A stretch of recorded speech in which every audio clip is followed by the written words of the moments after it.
इस आइलैंड पर जितना लोग बचने की कोशिश कर रहे थे उतना ही ये आइलैंड उन्हें अपने अंदर खींचता जा रहा था। यहाँ हर कदम पर इन्हें ऐसा लगता था कि अब शायद कोई जवाब मिलेगा, लेकिन हर जवाब अपने साथ उससे भी बड़ा रहस्य लेकर आता था। और आज इस आइलैंड पर जो होने वाला है वो सिर्फ एक घटना नहीं, कई जिंदगियों की दिशा हमेशा के लिए बदलने वाला है। पिछली बार सॉयर की जान तो बच गई, लेकिन वो अभी भी बेहोश पड़ा है। होश और बेहोशी के बीच वो बार बार सिर्फ केट का नाम ले रहा है और बड़बड़ाते हुए कहता है, आई लव यू केट। ये सब सुनकर उसकी इलाज कर रहा जैक भी कुछ पल के लिए हैरान रह जाता है, लेकिन जैक को बिल्कुल अंदाजा नहीं होता कि सॉयर के मुंह से निकले ये शब्द आगे चलकर सब कुछ और उलझाने वाले हैं। और अब यहाँ केट जंगल में जंगली फल तोड़ रही होती है, तभी कुछ फल नीचे गिर जाते हैं, इसलिए वो उन्हें उठाने के लिए पेड़ से नीचे उतरती है। लेकिन अगले ही पल झाड़ियों के बीच उसे एक शानदार काला घोड़ा दिखाई देता है। अब ये जैसे ही उसके पास जाने की कोशिश करती है, घोड़ा पल भर में गायब हो जाता है और उस घोड़े को देखकर केट का चेहरा ही बदल जाता है, जैसे उसने कोई ऐसी चीज देख ली हो जो उसे अंदर तक हिला गई हो। अब इसे खुद भी समझ नहीं आता कि उसने सच में घोड़ा देखा या आइलैंड फिर से उसके अतीत का कोई बंद दरवाजा खोल रहा है। आगे चलकर यही रहस्य उसके सबसे बड़े राज से जुड़ने वाला है और अब ये वापस हैच में लौट आती है। लेकिन जैक और केट दोनों ही अपनी अपनी बात एक दूसरे से छिपा लेते हैं। दोनों के पास कहने के लिए बहुत कुछ होता है, लेकिन दोनों चुप रहना ही बेहतर समझते हैं। उन्हें पता नहीं होता कि यही चुप्पी आगे चलकर कई गलतफहमियों की वजह बनेगी। और अब जैक केट से कहता है कि उसे शैनन के अंतिम संस्कार में जाना चाहिए, लेकिन केट मना कर देती है। वो कहती है कि वो यहीं रहकर सॉयर का ध्यान रखेगी और जैक अकेला चला जाए। जाते जाते जैक उसे याद दिलाता है कि सॉयर को समय पर पानी पिलाती रहे और कंप्यूटर में नंबर डालना बिल्कुल मत भूलना। लेकिन केट का ध्यान उस घोड़े पर होता है, इसलिए वो बस हाँ कहकर बात खत्म कर देती है। उसे बिल्कुल एहसास नहीं होता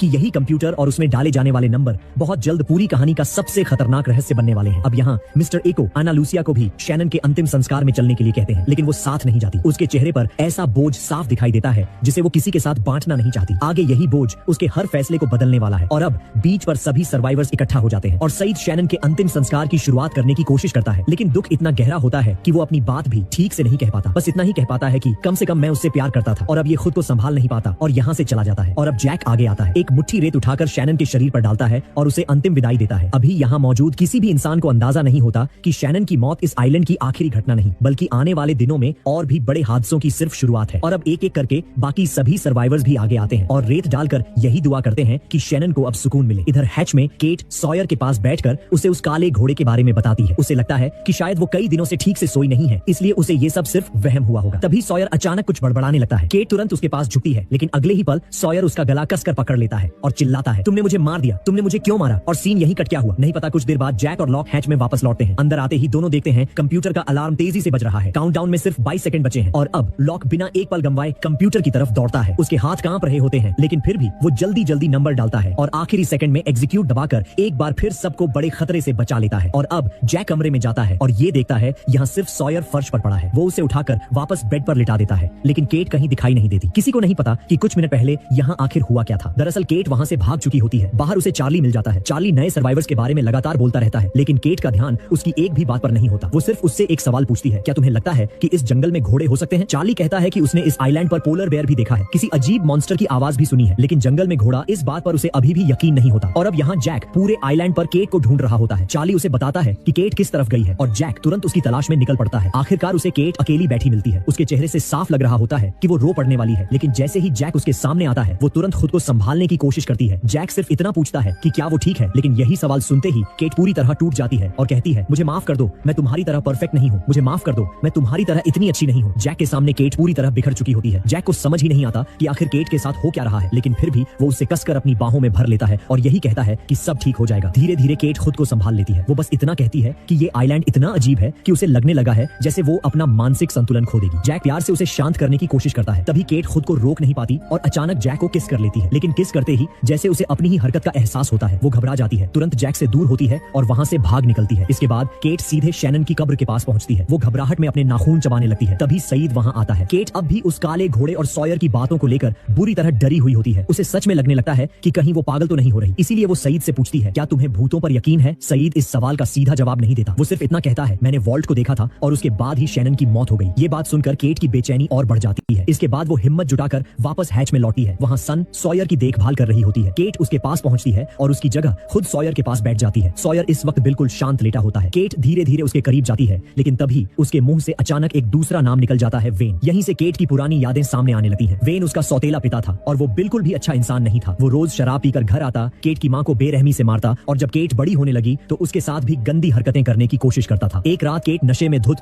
वेन को उसके कमरे तक छोड़कर आती है। वेन फिर से उसके साथ गंदी बातें करता है, लेकिन इस बार केट बिना कुछ कहे वहाँ से निकल जाती है। वो अपनी बाइक लेकर घर से दूर चली चली जाती है और कुछ ही पल बाद पीछे पूरा घर एक जोरदार धमाके के साथ आग की लपटों में घिर जाता है। इसके बाद केट अपनी माँ से मिलने एक कैफे पहुंचती है। उसकी माँ की कलाई पर वेन की मार के निशान साफ दिखाई दे रहे होते हैं, फिर भी वो लगातार वेन का ही बचाव करती रहती है। तभी केट उसे एक लिफाफा देती है। उसमें घर का इंश्योरेंस मनी होता है जिसे उसने क्लेम करवाया था। लिफाफा देखते ही उसकी माँ का चेहरा उतर जाता है। वो घबराकर पूछती है, तुमने क्या किया? केट रोते हुए अपनी माँ को गले लगा लेती है और उससे कहती है कि वो किसी को भी ये मत बताना कि वो यहाँ आई थी। इतना कहकर वो माँ के सारे सवालों को अनदेखा करती हुई वहाँ से चली जाती है। लेकिन कुछ ही समय बाद जब केट बस स्टेशन से टिकट लेकर वहाँ से निकलने वाली होती है, तभी पुलिस उसे गिरफ्तार कर लेती है। उस पर हत्या का आरोप लगाया जाता है। सबसे बड़ा झटका ये होता है कि उसकी शिकायत किसी और ने नहीं बल्कि उसकी अपनी माँ ने की होती है। अब एक पुलिस अफसर अकेले केट को लेकर जा रहा होता है। रास्ते में वो उससे सच उगलवाने की कोशिश करता है। वो कहता है कि उसके रिकॉर्ड के मुताबिक केट हमेशा एक समझदार और जिम्मेदार लड़की रही है। उसकी माँ सालों तक एक शराबी और हिंसक आदमी के साथ रही जो उसे रोज मारता था, लेकिन फिर भी उसने कभी उसे नहीं छोड़ा। इतने साल सब कुछ सहने के बाद आखिर केट ने उसी वक्त वेन को मारने का फैसला क्यों किया? क्या वेन ने उसके साथ जबरदस्ती की थी? ये सुनते ही केट गुस्से में उसकी बात बीच में ही काट देती है और साफ कहती है, उसने कभी मेरे साथ ऐसा कुछ नहीं किया। मैंने उसे कभी अपने ऊपर हावी नहीं होने दिया। तभी अचानक सड़क के बीचों बीच एक सफेद घोड़ा आ जाता है। पुलिस अफसर उसे बचाने के लिए तेजी से गाड़ी मोड़ता है, लेकिन कार सीधे जाकर पेड़ से टकरा जाती है। मौका मिलते ही केट वहाँ से भागने की कोशिश करती है। पुलिस वाला उसे रोकना चाहता है, लेकिन केट उसे एक जोरदार लात मारकर नीचे गिरा देती है। इसके बाद वो ड्राइवर सीट पर बैठती है और गाड़ी स्टार्ट करने ही वाली होती है कि तभी उसे काला घोड़ा दिखाई देता है। केट एक पल के लिए उसे देखती है, लेकिन बिना रुके तुरंत वहाँ से निकल जाती है। कुछ दिनों बाद केट अपने पेरेंटिंग करने वाले पिता सैम, जो यूएस आर्मी के अधिकारी हैं, से मिलने पहुंचती है। अब तक वह खुद कानून से भागती हुई एक फरार मुजरिम बन चुकी होती है। वह उनके पास सिर्फ एक सवाल का जवाब जानने आई होती है, क्या सच में सैम उसके असली पिता नहीं है? क्या उसकी माँ का वेन के साथ रिश्ता था और वही उसका ऑर्गेनिक पिता है? सैम आखिरकार सच्चाई स्वीकार कर लेते हैं। वह बताते हैं कि उन्हें यह बात पहले से पता थी, लेकिन इससे उन्हें कभी कोई फर्क नहीं पड़ा। उन्होंने हमेशा केट को अपनी ही बेटी की तरह प्यार किया। वह यह भी बताते हैं कि केट की माँ ने उन्हें नहीं चुना था। जब केट सिर्फ 5 साल की थी तब उसकी माँ उन्हें छोड़कर वेन के साथ रहने चली गई थी। सैम ने केट की कस्टडी लेने की पूरी कोशिश की, लेकिन उसकी माँ ने मना कर दिया। केट फिर पूछती है कि उन्होंने इतने सालों तक उससे यह सच क्यों छिपा कर रखा? सैम जवाब देते हैं कि वह केट के स्वभाव को अच्छी तरह जानते थे। उन्हें डर था कि अगर उसे यह सच्चाई पहले ही पता चल जाती तो वह गुस्से में वही करती जो आज उसने किया है। लेकिन एक सैनिक होने के नाते वह अपने कर्तव्य से पीछे नहीं हट सकते थे, इसलिए अब उन्हें अपने अधिकारियों को बताना ही होगा कि जिस फरार अपराधी की तलाश चल रही है वो यहाँ आई थी। केट भी अपने पिता की मजबूरी समझ जाती है। उसके पिता उसे भागने के लिए सिर्फ 1 घंटे का समय देते हैं। दोनों एक दूसरे को गले लगाकर रो पड़ते हैं और फिर केट भारी मन से वहाँ से चली जाती है। यही वजह थी कि जब बेहोशी में सॉयर ने केट का गला पकड़कर पूछा, तुमने मुझे क्यों मारा? तो केट को लगा जैसे वेन उससे सवाल कर रहा हो। वो खुद भी नहीं समझ पा रही थी कि ये सब उसकी कल्पना है या सच। लेकिन अगर उसके सामने वेन होता तो वो सिर्फ एक ही बात कहती, मैंने तुम्हें इसलिए मारा क्योंकि मैं तुमसे नफरत करती हूँ। तुम मेरी जिंदगी का वो हिस्सा हो जिसकी वजह से मैं कभी खुद को पूरा महसूस नहीं कर पाई। तुम्हारी वजह से मुझे हमेशा लगता रहा कि मैं कभी अच्छी जिंदगी की हकदार नहीं बन सकती। सॉयर को लेकर केट के दिल में हमेशा अजीब सी उलझन रही है। जब भी उसे सॉयर अच्छा लगने लगता है उसे उसकी शक्ल में वेन की झलक दिखाई देने लगती है और यही बात उसे अंदर तक परेशान कर देती है। तभी अचानक सॉयर की आंख खुल जाती है। केट तुरंत अपनी भावनाओं को छिपा लेती है, लेकिन सॉयर उसकी बातें सुन चुका होता है। वो मुस्कुराकर कहता है कि ये तो उसके लिए अब तक की सबसे प्यारी बात थी। केट उसे देखकर हैरान रह जाती है, जैसे कहना चाहती हो तुम्हारा दिमाग भी ठीक है या नहीं। होश में आने के बाद सॉयर कमरे को देखकर खुश हो जाता है। उसे लगता है कि शायद सभी लोग बचकर वापस किसी शहर में पहुंच गए हैं। लेकिन जैसे ही केट उसे सहारा देकर हैच से बाहर लाती है, सामने फिर वही घना जंगल दिखाई देता है और उसकी सारी उम्मीद टूट जाती है। तभी एक बार फिर वही काला घोड़ा उनके सामने आ खड़ा होता है। इस बार केट बिना डरे उसके पास जाती है और प्यार से उसके सिर पर हाथ फेरती है। कुछ पल बाद घोड़ा शांत होकर वहाँ से चला जाता है, लेकिन इस बार केट के चेहरे पर डर नहीं बल्कि एक अजीब सा सुकून होता है, जैसे उसके दिल का कोई पुराना बोझ आखिर उतर गया हो। दूसरी तरफ माइकल, जो पहले कंस्ट्रक्शन का काम करता था, हैच की बनावट को ध्यान से देखने लगता है। जांच करते हुए उसे पता चलता है कि यहाँ तो ब्लास्ट डोर तक लगी हुई है। ये देखकर उसकी उत्सुकता और बढ़ जाती है। तब लॉक माइकल और मिस्टर इको को धार्मा इनिशिएटिव वाली ओरिएंटेशन फिल्म दिखाता है। फिल्म देखते वक्त उन्हें महसूस होता है कि बीच का कुछ हिस्सा अचानक गायब है, जैसे किसी ने जानबूझकर उसे काट दिया हो। तभी मिस्टर इको लॉक को अलग ले जाकर एक बाइबल दिखाता है। ये बाइबल उसे टेल सेक्शन के सर्वाइवर्स वाली जगह से मिली थी। उसके अंदर एक फिल्म रोल छिपा हुआ होता है। लॉक उसे चलाकर देखता है और समझ जाता है कि यही वो हिस्सा है जिसे पहले वाली फिल्म से काटा गया था। वो दोनों रोल जोड़कर पूरी फिल्म दोबारा देखते हैं। तब उन्हें असली चेतावनी पता चलती है। उसमें साफ कहा जाता है, नंबर डालने के अलावा कंप्यूटर पर कोई और काम करने की कोशिश मत करना। ऐसा करने से पूरे प्रोजेक्ट की सुरक्षा खतरे में पड़ सकती है और उससे भी बुरा एक और इंसिडेंट हो सकता है। लेकिन ठीक उसी वक्त यहाँ पर माइकल कंप्यूटर को ध्यान से देख रहा होता है कि अचानक स्क्रीन पर एक मैसेज दिखाई देता है, हेलो। माइकल तुरंत जवाब टाइप करता है। कुछ ही सेकंड बाद सामने से जो जवाब आता है उसे देखकर उसके होश उड़ जाते हैं, क्योंकि मैसेज भेजने वाला खुद वॉल्ट होता है और अब बीच पर मिस्टर इको लकड़ी पर कुछ निशान बना रहा होता है। तभी क्लेयर छोटे एरन को गोद में लेकर उसके पास आती है। मिस्टर इको हमेशा की तरह क्लेयर और बच्चे के साथ बहुत प्यार से पेश आता है। जब उसे बच्चे का नाम एरन पता चलता है तो वो बाइबल की एक कहानी सुनाता है। वो बताता है कि एरन मोजेस का भाई था, वही मोजेस जिसने समुद्र को 2 हिस्सों में बांट दिया था। लेकिन क्योंकि मोजेस को बोलने में दिक्कत होती थी, इसलिए एरन उसकी आवाज बनता था। इसलिए एरन भी उतना ही महत्वपूर्ण था। सिर्फ अपने भाई से छोटा होने की वजह से उसकी अहमियत कम नहीं हो जाती। ये कहानी सुनाते हुए साफ महसूस होता है कि भाइयों का रिश्ता मिस्टर इको को भीतर तक छू जाता है। लेकिन क्लेयर इस बात को ज्यादा गंभीरता से नहीं लेती। वो हंसते हुए कहती है कि अगर मिस्टर इको इतने धार्मिक हैं तो उनकी चार्ली से अच्छी बनेगी, क्योंकि चार्ली भी हर समय वर्जिन मेरी की मूर्ति लेकर घूमने वाला बड़ा धार्मिक इंसान है। जैसे ही क्लेयर वर्जिन मेरी की मूर्ति का जिक्र करती है, मिस्टर इको का चेहरा अचानक बदल जाता है। वो तुरंत घबराकर उससे कहता है, जरा वो मूर्ति मुझे दिखाओ। फिर बेचैनी से पूछने लगता है कि ये मूर्ति उसे कहां से मिली। मिस्टर इको का बदला हुआ रवैया देखकर क्लेयर भी घबरा जाती है। वो साफ कहती है कि उसे खुद नहीं पता ये मूर्ति कहां से आई थी। तभी मिस्टर इको बिना कुछ सोचे उसी के सामने मूर्ति को जमीन पर पटक कर तोड़ देता है। मूर्ति टूटते ही उसके अंदर से हेरोइन का एक छोटा सा पैकेट निकल आता है। ये देखकर मिस्टर इको तुरंत उस टूटी हुई मूर्ति के टुकड़े लेकर चार्ली के पास पहुंचता है और सख्त लहजे में पूछता है, ये तुम्हें कहां मिली थी? अभी मुझे वहीं लेकर चलो। चार्ली के पास कोई बहाना नहीं बचता। वो बस इतना कहता है कि पहले उसे क्लेयर से एक बात कर लेने दो। यहाँ क्लेयर मूर्ति के बाकी टूटे हुए टुकड़े समेट रही होती है। जैसे ही चार्ली उसके पास आता है, क्लेयर गुस्से से उसकी तरफ देखती है। चार्ली पहले ही उसे बता चुका था कि वो कभी ड्रग्स का आदी था। अब क्लेयर को शक होने लगता है कि चार्ली को पहले से पता था कि मूर्ति के अंदर हेरोइन छिपी हुई है और शायद उसने कभी ड्रग्स छोड़े ही नहीं। चार्ली नहीं चाहता कि क्लेयर का भरोसा उस पर टूटे। वो बार बार समझाता है कि उसे सच में नहीं पता था कि मूर्ति के अंदर क्या है। फिर अपनी बात साबित करने के लिए वो हेरोइन का पैकेट वहीं फाड़कर रेत में बिखेर देता है और कहता है कि उसने ड्रग्स को हाथ तक नहीं लगाया। लेकिन क्लेयर उसकी कोई बात नहीं सुनती। वो बस कहती है कि अभी जाओ और मिस्टर एको के साथ जो काम है वो पूरा करो। इसके बाद चार्ली मिस्टर एको को लेकर जंगल के अंदर जाता है। वो झूठ बोलता है कि उसे ये मूर्ति एक पेड़ के नीचे पड़ी मिली थी, लेकिन मिस्टर एको उसकी बात पर बिल्कुल यकीन नहीं करता।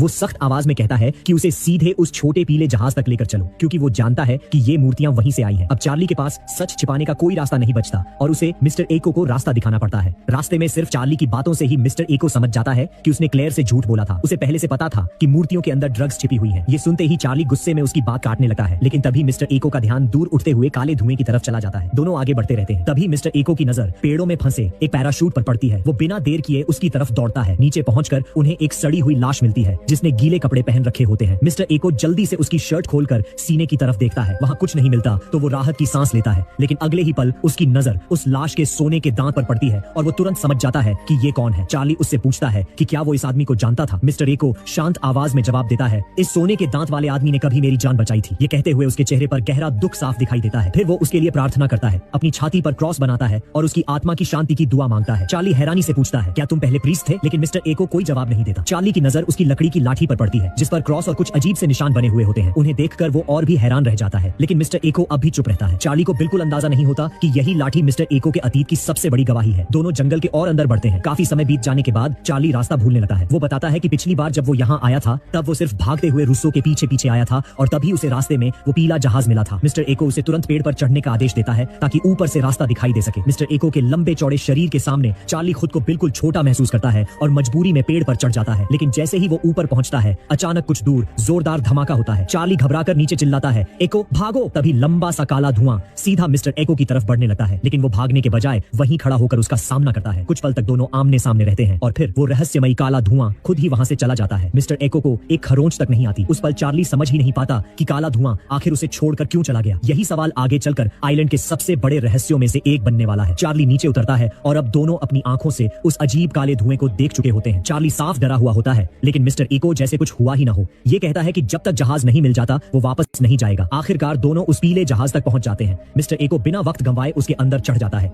जहाज के दरवाजे पर खून से बना एक हाथ का निशान होता है और अंदर चारों तरफ वर्जिन मेरी की वही मूर्तियां बिखरी पड़ी होती हैं। जहाज के एक कोने में एक और लाश पड़ी होती है। मिस्टर एको तुरंत उसके पास दौड़ता है। वो कांपे हाथों से उसकी शर्ट हटाता है और अंदर गले में पहना हुआ क्रॉस वाला लॉकेट देखकर जैसे वहीं जम जाता है। अगले ही पल वो उस लाश को सीने से लगाकर फूट फूट कर रोने लगता है, क्योंकि ये कोई और नहीं बल्कि उसका छोटा भाई येमी होता है। उसे बिल्कुल एहसास नहीं होता कि अपने भाई के साथ ये आखिरी मुलाकात उसकी पूरी जिंदगी की दिशा बदल देगी। इसके साथ ही मिस्टर एको की पुरानी जिंदगी की कहानी सामने आने लगती है। कई साल पहले दोनों भाई नाइजीरिया में साथ रहते थे। दोनों बेफिक्र होकर मैदान में फुटबॉल खेल रहे थे कि तभी हथियारों से लैस कुछ उग्र लोग वहां आ धमकते हैं। पूरे गांव में अफरा तफरी मच जाती है। वो लोग सबसे पहले एक बुजुर्ग आदमी को पकड़कर बाहर लाते हैं और फिर येमी को एको की बाहों से खींच लेते हैं। इसके बाद वो येमी के हाथ में बंदूक थमाकर उसे उस बुजुर्ग को गोली मारने का आदेश देते हैं। छोटा सा येमी ये नहीं कर पाता। अपने भाई की मासूमियत बचाने के लिए मिस्टर एको खुद आगे बढ़ जाता है और उस बुजुर्ग आदमी को गोली मार देता है। कम से कम उसने अपने भाई के हाथ खून से रंगने नहीं दिए। यही देखकर वो वायलेंट लोग जोर जोर से हंसने लगते हैं। उन्हें एको की यही बेरहमी पसंद आती है। वो उसे जबरदस्ती अपने साथ ले जाते हैं ताकि उसे अपने गिरोह का हिस्सा बना सके। जाते जाते वो उसके गले से क्रॉस वाला लॉकेट भी छीन लेते हैं। पीछे खड़ा येमी चुपचाप वही लॉकेट उठाता है और अपने बड़े भाई को दूर जाते हुए देखता रह जाता है। साल बीतते जाते हैं। अब मिस्टर एको नाइजीरिया के एक खतरनाक गैंग का लीडर बन चुका होता है। जो भी उसके रास्ते में आता है वो उसे मारने से भी नहीं हिचकता। एक दिन वो एक ड्रग्स तस्कर को मारकर उसकी पूरी कंसाइनमेंट अपने कब्जे में ले लेता है, लेकिन उसके अंदर इंसानियत पूरी तरह खत्म नहीं हुई होती। खासकर बच्चों को देखकर उसका दिल अब भी पिघल जाता है। दूसरी तरफ उसका भाई येमी अब चर्च का प्रीस्ट बन चुका होता है। दोनों की जिंदगी पूरी तरह अलग रास्तों पर चल रही होती है। एक भाई अपराध की दुनिया में है तो दूसरा भगवान की सेवा में। फिर भी दोनों के बीच का भाईचारा जरा भी कम नहीं हुआ होता। मिस्टर एको चाहता है कि येमी के चर्च के लिए एक छोटा विमान खरीदा जाए। उसकी योजना होती है कि उसी विमान से ड्रग्स विदेश भेजे जाएंगे और जो पैसा मिलेगा वो पूरा का पूरा येमी को दे देगा ताकि वो उससे वैक्सीन खरीदकर बीमार लोगों का इलाज कर सके। मिस्टर एको को दुनिया की कोई परवाह नहीं होती। वो सिर्फ चाहता है कि उसका भाई सुरक्षित रहे और उसकी हर इच्छा पूरी हो जाए। लेकिन येमी साफ इनकार कर देता है। वो कहता है कि वो कभी ऐसा काम नहीं करेगा जिससे अनगिनत परिवार बर्बाद हो जाए। वो अपने भाई से बहुत प्यार करता है लेकिन उसके गुनाहों में उसका साथ कभी नहीं देगा। कुछ दिन बाद मिस्टर एको अपने आदमियों के साथ सीधे चर्च पहुंच जाता है। इस बार वो येमी पर दबाव डालता है कि वो प्रीस्ट अपॉइंटमेंट लेटर पर सिग्नेचर कर दे। उसकी योजना होती है कि अगर वो और उसके साथी आधिकारिक तौर पर प्रीस्ट बन जाएंगे तो आसानी से ड्रग्स देश के बाहर ले जा सकेंगे और फिर वही पैसा चर्च और लोगों की मदद के लिए इस्तेमाल करेंगे। लेकिन अगर येमी ने मना किया तो उसके आदमी पूरा चर्च तबाह कर देंगे। येमी के सामने कोई दूसरा रास्ता नहीं बचता। चर्च को बचाने के लिए वो मजबूरी में दस्तखत कर देता है। इसके बाद मिस्टर एको चर्च में बनने वाली वर्जिन मेरी की करीब 300 मूर्तियां खरीद लेता है और उन सभी के अंदर ड्रग्स छिपा देता है। कुछ दिनों बाद मिस्टर एको और उसके साथी प्रीस्ट का भेष बनाकर वही ड्रग्स लेकर उस छोटे पीले जहाज में चढ़ने की तैयारी कर रहे होते हैं। तभी येमी दौड़ता हुआ वहां पहुंच जाता है। वो आखिरी बार अपने भाई को समझाने की कोशिश करता है। वो कहता है, भैया अब भी वक्त है, ये सब छोड़ दो, मेरे साथ घर चलो। लेकिन उसी समय दूर से सेना की गाड़ियां तेजी से उनकी तरफ बढ़ती हुई दिखाई देती हैं। असल में येमी ने ही एक गुमनाम प्रीस्ट बनकर इस ड्रग्स तस्करी की सूचना सेना को दी थी, मगर हालात उसकी सोच से कहीं ज्यादा खराब हो जाते हैं। सेना बिना कोई चेतावनी दिए सीधे गोलियां चलाना शुरू कर देती है। येमी ने कभी नहीं सोचा था कि बात यहां तक पहुंच जाएगी। वो तुरंत आगे बढ़कर फायरिंग रुकवाने की कोशिश करता है लेकिन उसी अफरा तफरी में एक गोली उसे लग जाती है। मिस्टर एको और उसके साथी तुरंत घायल येमी को उठाकर जहाज के अंदर ले जाते हैं लेकिन उड़ान भरने से ठीक पहले उसके साथी मिस्टर एको को जबरदस्ती जहाज से बाहर धक्का दे देते हैं ताकि कम से कम वो जिंदा बच सके। अगले ही पल जहाज उड़ जाता है। मिस्टर एको बेबस खड़ा अपने घायल भाई को उस विमान में दूर जाते हुए देखता रह जाता है और फिर वो जहाज कभी वापस नहीं लौटा। इसी बीच सैनिक वहां पहुंच जाते हैं। वो मिस्टर एको को देखकर तुरंत उसकी तरफ दौड़ते हैं क्योंकि उसने प्रीस्ट के कपड़े पहन रखे होते हैं, इसलिए उन्हें लगता है कि वही वो गुमनाम प्रीस्ट है जिसने ड्रग्स तस्करी की खबर दी थी। एक सैनिक उससे पूछता है, फादर क्या आप ठीक हैं? अब प्रेजेंट में लौटकर मिस्टर एको अपने भाई येमी के गले से क्रॉस वाला लॉकेट उतारता है और प्यार से वर्जिन मेरी की एक मूर्ति उसके सीने पर रख देता है। इसके बाद वो जहाज के अंदर हर तरफ फ्यूल फैला देता है। फिर एक सही सलामत वर्जिन मेरी की मूर्ति चार्ली को देता है और कहता है कि ये उस मूर्ति का बदला है जो उसने पहले तोड़ दी थी। इतना करने के बाद मिस्टर एको पूरे जहाज को आग लगा देता है। आग की लपटें उठने लगती हैं। तभी चार्ली एक बार फिर उससे वही सवाल पूछता है, क्या तुम सच में प्रीस्ट हो? मिस्टर एको चुपचाप अपने गले में येमी का क्रॉस पहनता है और पूरे विश्वास के साथ जवाब देता है, हाँ मैं हूँ। उसी पल वो अपने भाई की जगह उसकी राह पर चलने का फैसला कर लेता है। अब वो अपराधी नहीं बल्कि अपने भाई येमी की तरह एक प्रीस्ट बनकर जिंदगी जीना चाहता है। जलते हुए जहाज के सामने मिस्टर एको और चार्ली साथ खड़े होकर प्रार्थना पढ़ते हैं और येमी की आत्मा की शांति की दुआ मांगते हैं। दूसरी तरफ माइकल अब लॉक से बंदूक चलाना भी सीख रहा होता है लेकिन जब हैच में कोई आसपास नहीं होता